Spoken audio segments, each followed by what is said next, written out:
The town of Montauban sits at the center of Occitania, a region of France that to this day fiercely clings to its own customs, history, and language. Jean-Claude Droulier, a retired biology teacher, works tirelessly to preserve his Occitanian heritage. But now the young people don't speak Occitan anymore, so we are very concerned about that. And it was with that heavy heart of a culture slipping away that Jean-Claude first heard the story of the Osage Indians. And for us, it is interesting to know what Native American people do to preserve their culture, their traditions, and how they think of the next generation. There are only two existing prints that tell the story of the 12 Osage who were kidnapped in Missouri by French traders, told they were going to Washington to meet the president. Instead, they were bound for France to be put on public display, a curious traveling sideshow of savages from the New World. For just a while, they were the toast of France.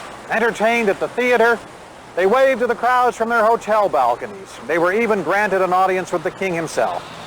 But it didn't take long for the novelty to wear off. Abandoned, destitute, and pitiful, the Osages wandered across Europe before realizing their best chance for getting back home might be to come here, to Montauban. The Osage had been sleeping in doorways, begging for food.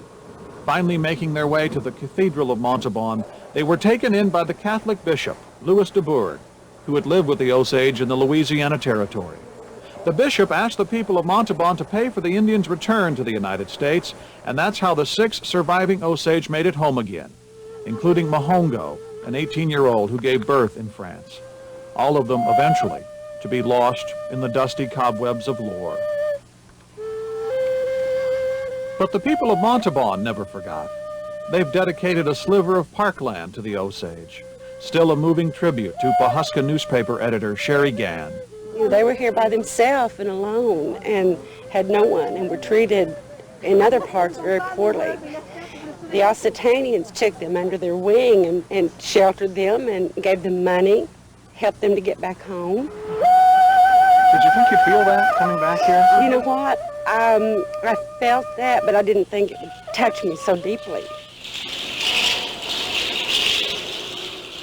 And when Tulsa Osage Archie Mason emerges from the old Catholic Church to retrace the steps of his broken and